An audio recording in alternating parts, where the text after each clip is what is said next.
into the actual photos, I wanted to share a little bit of synchronicity that happened with this project, because I started reading this book about 4 or 5 months after I started the project and saw a lot of overlap that ended up making a lot of it just clicked in a way that I hadn't expected before. So this one has been up a while. I feel like if you read it, you got it, so I'm not going to read this one out loud to you. But basically, I've been working on this photo project that's been documenting experiences of sexual violence and or rape for women that I personally know. It's called Every Woman I Know. And every story is a little different. And the way this book ended up making things click was as I was reading it, I was realizing that this was a project about breaking silences, even though that wasn't what I intended with it. And by breaking those silences and sharing our voices and coming together collectively, we can be a little stronger. The Me Too movement and Time's Up is obviously very emphatic of this whole problem and addressing it and showing how when women come forward and aren't afraid to share their voices and break those silences, that change actually can happen and be very impactful. So, what was the moment for you to do this project? Like, when did you say, I'm doing it? it was with Tony Gale. It was an idea that was in the back of my mind, and it was Tony Gale. I know many of you here know Tony. He has a women in photography group that a few of us are in, and he got Sony to sponsor us. That's how this project came about. Was Sony lent all of us a camera for a month to work on a personal project, and we had to pitch ideas. And I just threw it out there as one of the few ideas in the back of my mind, and everyone was like, "You have to do that one. You must." And how long ago was that? A year ago. A year ago. Yeah, so it's actually kind of, again, that synchronicity of a lot of things came together with finding this book. I mean, this book, the woman who wrote this book also wrote Men Explain Things to Me, so she's also within the feminism realm and something I was already familiar with. But the way it meshed with this project so perfectly, and then having the Harvey Weinstein stuff come out, and then, you know, the Olympics with the gymnastics team come out, a lot of, you know, fusion that feels very coincidental and in a really, you know, kind of magical way almost. So, without further ado, we get into Every Woman I Know. So far I've found about 35 women. I reached out to 200. Of the 200 I reached out to initially, only 50 answered me at all.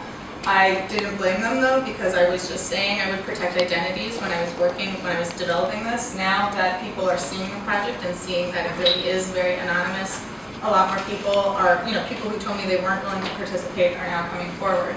So the process is, I kind of treat it like a mini therapy session, because I feel like it's really important to give the person time to talk about their experience if they want to.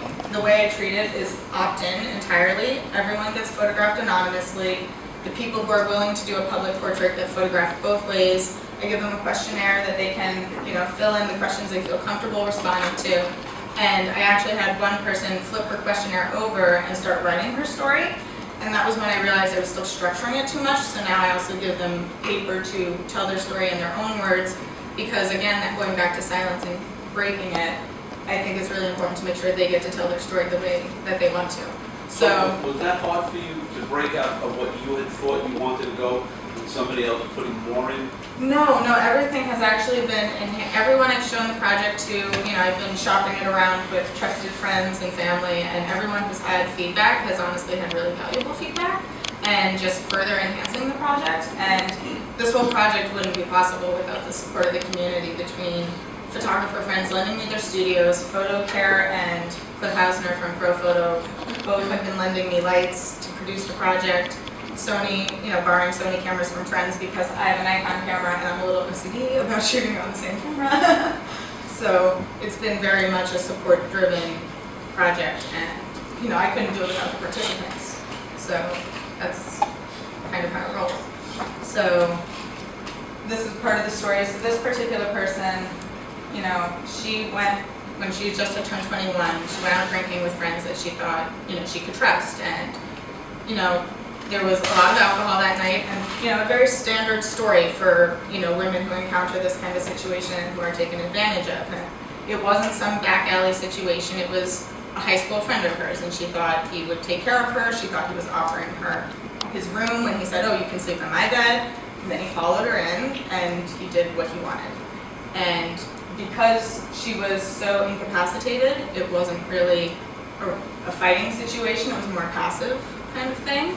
And women have a kind of self-preservation with it. I mean, I don't know if men can relate to this, but I know many of the women in the room can probably understand the fear that goes with pregnancy and STDs. I mean, obviously guys have to worry about STDs too, but pregnancy is a whole other thing, especially with how abortion is treated now. So there was some self-preservation that kicks in, and this girl knew because she was able to say condom and, you know, have that moment of clarity in the alcoholic fog of 10 drinks deep. She knew if she came forward, the police would say you consented. It didn't, you know, consent, you can't consent without sobriety. If there's alcohol involved, it's just not possible. And, but our society doesn't recognize that problem yet. So that's her story essentially. And when she confronted him about it, he said he was the drunk designated driver, as if that was a justification. So he tried to use his own experience as an excuse for his behavior, and he didn't, you know, it was an hour drive home. He was able to swerve and not hit a deer, which I think speaks to the fact that he was not drunk, or we would have had a car accident. But that person was actually me.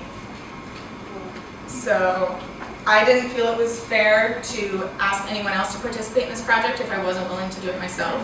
I thought if I can't put myself under that own microscope and share my story, that it's not fair to ask other women too. So I am woman number one. And then I have woman number two, and some of the women are actually here tonight. And they are more than welcome to speak up or share at any point if they want to. I'm not expecting them to, but if they feel the need that I didn't address something and they want to share their own story, I'm more than happy to give them time. So this person is someone I actually met a few years ago. She's another photographer friend of mine. We were in YPA together, and we didn't go too much into her story, but you know, family, friends, and coworkers, and it's a common thing that women have more than one experience. So this person is a friend of mine from high school. I met her in middle school. We were in stage group together, and her story I think is particularly an important one to share because hers is a story of consent to a degree and a lack of respect for that. She was dating, not dating, but starting to explore the option of dating this guy. And she said very explicitly before he came over, we're not having sex. We can do X, Y, Z, but that's not happening tonight. And he said, okay, that's fine. He came over. And basically, the way they were doing things, she couldn't see him. He was behind her and was using his hand, which was something we had agreed to. But he just decided to stick it in without even talking to her about it. Her nickname for him is Slip and Slide. And she asked me if that counted, and she was concerned that because she had consented to X, Y, and Z, that her, the fact that he did it without a condom and without her consent, she wasn't sure if that counted, and I had to explain, absolutely, you made it very clear what you were comfortable with, what you were willing to do, and that was completely ignored. And, it's not always this violent, aggressive, traumatic thing. Sometimes it's that just lack of respect for what you're being told in the moment. I think the Aziz Ansari situation kind of speaks volumes to that problem itself. So for you, how do you? What's the place where you go from photographer to advocate? It's kind of one and the same. but that's, you weren't always an advocate. Oh, I was. No, but just starting out as a photographer, this becomes an issue, or this is an issue, it's personal to you, and then how do you get to the next step where you're going to make it a project? Well, I've actually been running a blog on feminism for 6 years now. I started it in college, and it's just been something I've been running on my own, and I had my photo bubble and my feminism bubble, and they didn't really intersect. I was having trouble finding unique, interesting ways to tell the stories I wanted to tell that weren't contrived, done before, cheesy, it was struggling. And then when Trump got elected, suddenly it just was like, it all just kind of clicked into place, and I had 4 projects instantly, and this is project number 1. So I'm not happy about what's happening, but if I need to find a silver lining when I'm feeling really down, that's kind of, it was a fusion. They both were there. It just was a matter of figuring out how to blend them. And now I finally tapped it. So this is another friend who I met in college. She and I are actually going to be bridesmaids together this October, and her situation is unfortunately a common one. I found several people with family members so far. Her father was her rapist. her and her sister from, I believe, ages 9 to 15 is what she wrote. I'll double check it on the next page. But this is the only person in the whole project whose rapist has faced any time. He's still in prison as far as I know, but no one else has faced any repercussions or consequences whatsoever. And I have 14 women in the project right now. And I suspect that will continue to be the case throughout the project because unfortunately only 3% of rapists ever face a day in prison at all. So, yeah, so she's 28. We got to know each other, not through college, but through our friends that we're mutual friends with in college. And this was actually the first time I met her in person, was doing this project and doing her photo session. So she opted to do the public version. And that's one thing that I've really been enjoying with the project is it's also very interesting to see how many women are comfortable, you know, coming forward to a degree saying that they've had these experiences but are still not comfortable enough to come forward fully. I've had multiple people say, everybody in my life knows, but I'm not comfortable with the public version being taken. Even though, you know, the whole wide world is a whole different thing. Women aren't believed, so it's still a stressful thing for everyone. Do you have audio or video of any of these interviews? Or I have audio of later ones. That was something, again, that somebody recommended. You were actually the one who brought a video, so, well, audio. And so I've been working on it, but I haven't refined anything with that yet. It's something I need to delve into deeper. One was a very long conversation, so I need to really listen to it and cut it apart. This was a friend of mine that I met here in New York a couple years ago. We shared the same circle of friends. One of our friends worked at Adorama at the time, and we hung out a bunch, and she's unfortunately another family situation. For her, it was her cousin, and he didn't ever face any punishment, but he did pass away. And, you know, for her, that didn't quite resolve the situation, and hers kind of emphasizes the range on which an experience can be, because while some of us aren't having this traumatic PTSD reaction to it, for her, she was thinking about committing suicide because of what happened. She was on the couch, he came over and was on top of her and tried to tell her she just imagined it in the morning. So that is my friend Marta. And then this one is unfortunately one that all of these stories are really heartbreaking, but this one is one that really hits me hard because I babysat her. She was like my little sister. My dad and her dad worked together. We spent holidays together all the time. They always had a 4th of July party. Her and her sister, we always had a blast, and I took care of them, and she unfortunately has several really horrendous stories and situations. She had an emotionally abusive relationship where she actually was dangled out over a cliff, and if he let her go, she would have fallen and died. And that was her first experience, and then she had a similar experience to my own in college where she was blacked out, came to in the middle of it happening, and the guy said, well, some women just like to have that rapey guy.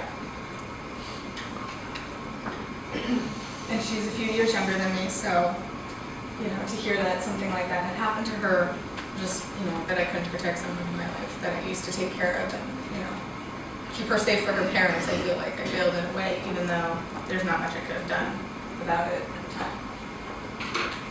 And that's my... How far along are you as a therapist in these folks? It's intense. No, it is. Well, that's why I treat it as 2-hour sessions. And that's a responsibility that comes with doing the project. Yeah, no, that's the one thing while I want to tell the stories and share the stories, the biggest thing is making sure the participants feel safe and comfortable and respected. And I always share my story first so that they know. I mean, mine is what they would call a gray one because people will argue that I just got too drunk and I just changed my mind after the fact. So by me telling my story first, no matter what theirs is, they know I'm not going to judge them or invalidate their feelings. And we just kind of have a conversation. And so I have to be a sponge. Sometimes it's really difficult to be the sponge and just emotionally suck everything up. But, you know, if I feel it really starting to get to me, I take a step back from the project for a little bit, bring myself out, and then go back in. And that's why. What's the moment for you when you realize that we've connected? It kind of just, I think because I've been running my blog so long and been so outspoken on my own social media, there's just kind of, I think, an inherent trust because I'm always advocating for these problems in the first place, that they know it's a safe space from the moment they walk in the door. And I have a letter that I send out explaining exactly how I'm doing the project, that nothing's happening without them knowing about it, that, you know, everybody's informed, everything's opt-in. So I think it's just a very trust-based space that nobody, I mean, a few people haven't shared, but it's just been their own personal preference not to share. So. So this was someone from college. I actually photographed her in theater. She was in Penn State's theater program, and I was documenting the development of the play. And so we didn't really talk a whole lot, but I photographed her a bunch, and she liked a lot of the pictures. And when I started doing the project, she was very enthusiastic about doing it, because a lot of the times actors go on all sorts of variety of jobs, and hers was a work situation, which unfortunately happens way too often. He was a lot older than her and took advantage of the situation, and he was a literal pussy-grabbing variety of assaulter. Because the acting community is so tight-knit and small, she told me that a lot of the details couldn't be disclosed, but these are her answers to various questions. And when somebody says, you can photograph my face, what does that do for you as relates to the project? Is that more powerful, less powerful? Like, how do you feel about that? It doesn't matter for me. I'm always happy to have them do the public portrait, because I think it just adds to the strength in numbers and just, you know, further emphasizes everyone's voices and insulates the group as a whole of being like, we're not backing down. But at the same time, it also will show at the end how many people were willing to do a public version, and how many people, despite knowing it's a safe space and that they can have this conversation with me, are still not comfortable telling the whole wide world because of the prejudices and judgments and blame that will be assigned to them. Victim blaming is a serious problem. So, yeah. So that's my friend Sarah. This one she was a roommate of a friend of mine from high school. We were at Penn State together, but we didn't really hang out, we didn't really talk. But when I reached out to another mutual friend of ours, she said I should get in touch with her, and we reconnected very heavily. Hers were a little different in terms of, you know, she referenced a few. Hers was not as invasive as a lot of others, but it doesn't, you know, the escalation point is so subtle and so quick to happen that even just having someone restrain you physically and making you feel like they could do something at any time is unnerving enough, and she was able to stop it. But unfortunately, hers is a good emphasis of the victim blaming, because when she told her, the one that's a friend of a friend at a party, when she told the friend what happened, the friend was like, you're full of it, you're lying, and now they are not friends any longer. And that's unfortunately a common problem, where when women come forward, somebody doesn't believe them, discredits them, and very immediately they decide they're not going to share anymore, because it's too painful and hard to tell the story in the first place, to have somebody tell you that it doesn't count, or that it wasn't what it was. So some of the women that you meet are sort of on the fence. Mm-hmm. Is it something you do or you say that lets them go this way or that way? Have you had a situation where somebody wanted to do it and then they decided not to? Yeah, I always tell them that if they decide at any point they no longer want to be part of the project, I'll just withdraw the photo, because, you know, it's all... Even after the fact? Yeah, I actually had somebody, and I tell them, I'm like, if you're on the fence about doing the public one, we'll shoot it. And if, you know, before anything goes to print, publication, up on my website, whatever, until it gets added, you have the option to tell me to retract it. Like, I've had 2 people do the public option and then say, you know what, actually, I don't really want it out there. I thought I might, but I'm, you know, reflecting on it now. And you follow up and find out why that is? No, I kind of feel like that's a personal decision that they all have to come to. I'm a little disappointed when that happens, because I always am wanting that strength in numbers, but, you know, that's their personal feelings, and they need to be comfortable with whatever the presentation of the project is going to be, and that's the most important part for me. So this was my friend Caitlin.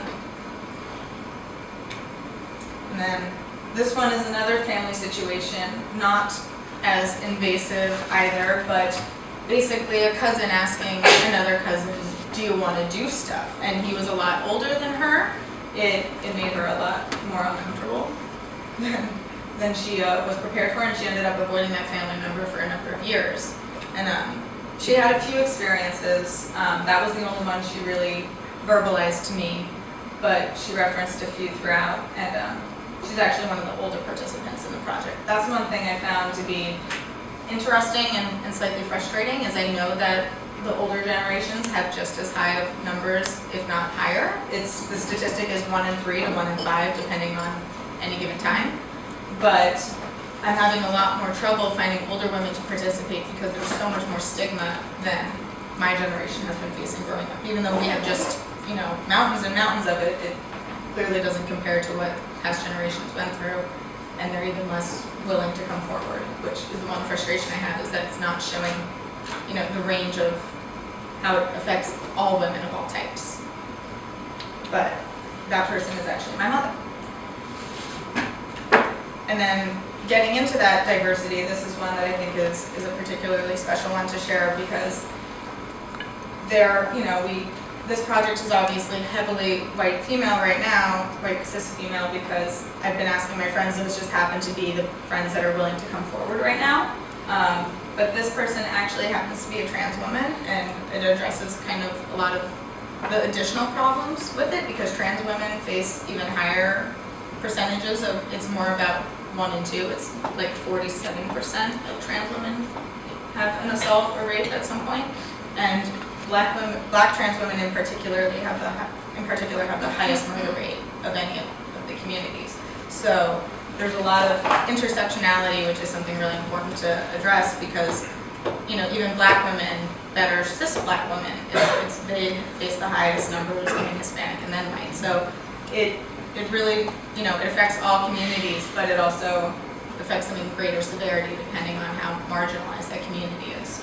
So she was the one who actually flipped her paper over and wrote her story. So I thought, I'm very grateful to her for doing that, because it definitely was a great shift in perspective for me, realizing that I needed to give them even more freedom to express their stories in their own voices.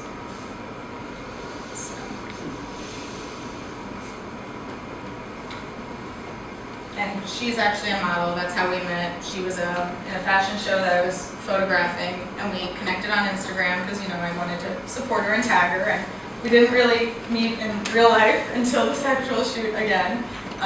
But we had always liked each other's stuff and supported each other on social media. So when the project was happening, I really wanted to make sure that I reached out to her and gave her an opportunity to be part of it. So. And what do you do to reach out to other ethnic groups?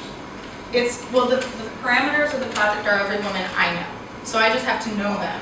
I'm trying to photograph, because the thing is, the statistics are 1 in 3 to 1 in 5, but nobody sits back and goes, I know 500 women. Like, everybody in this room knows hundreds of women, and nobody is sitting there going, wow, if I know 500 women, I know 100 women that have been assaulted, statistically, at the bare minimum. And so that's really what I'm going for with this project, is to show how many women I personally know in my own life that have faced this problem. I'm planning on opening it up beyond that once I have more of this element done, and allowing it to be open submission and kind of a network after the fact of making the lighting plan public, letting other photographers and other places do the same kind of shoots and submit the projects. But these are grand dreams for down the road. So this is my friend Shauna. And then this is another YPA mentee friend of mine. Hers is also a family member, which I'm a little, it breaks my heart that so many of these stories are family member based, and I think that's something a lot of people aren't aware of, is how prevalent that problem is. She was one of the ones that originally was not going to participate in the project at all, but when she saw how the photos were being produced and being presented, then she was willing to come back around, because her husband is not aware of what happened to her, because the family member is still alive, and if her husband knew, probably would not go so well. So she was very concerned with, not sharing that until he's no longer with, until he's passed away. And she's also another photographer. So do you get into the emotional side of somebody like that?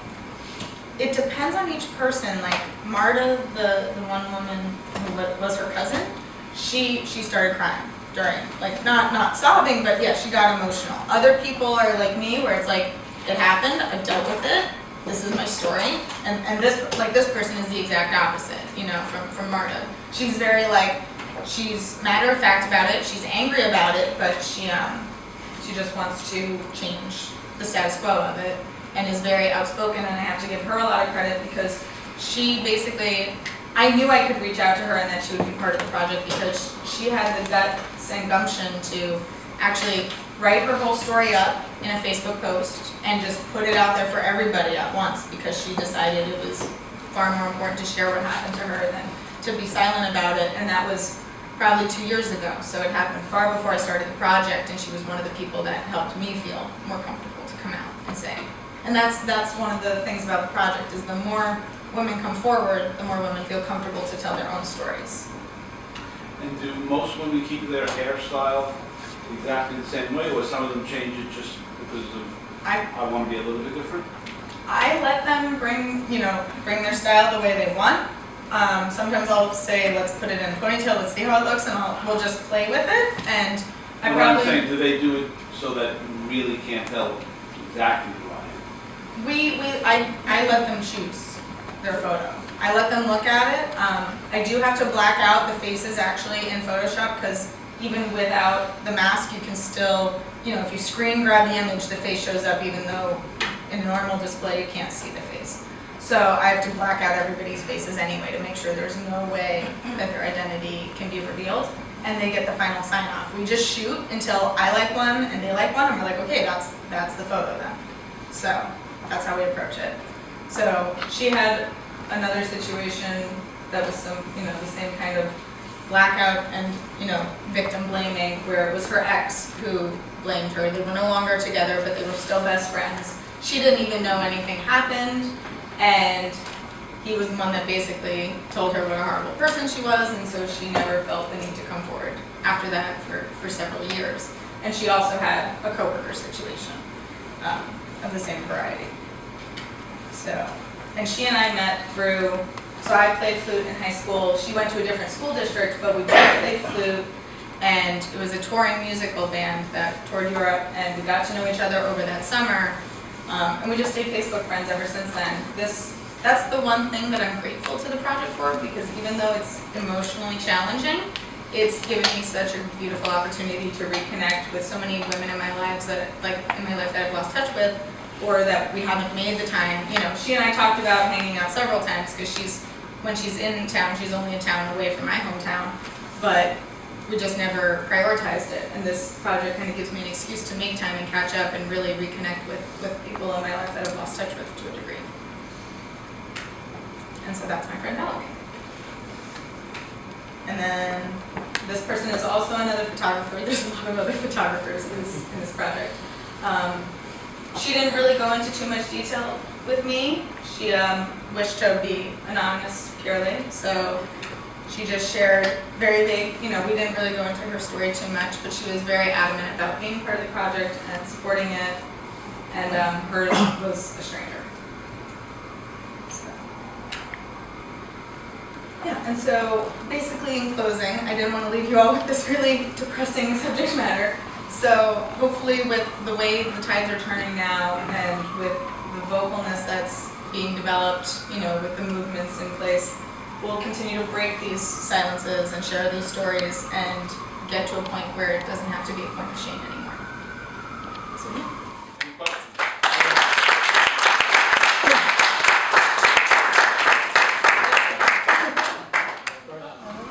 I just wonder, obviously the power of this is collectively bringing this out to the open so that people are aware of what's going on, and the power of that collectively as well, obviously. But I'm just wondering, to give them their voice, the fact that they've come up, where are you planning to how are you planning to do that? How are you planning to sort of, say this loud and clear and sort of honor their decision about coming out of the shadows, so to speak? The biggest thing is I want to do a book that is sold for nonprofit purposes to raise money.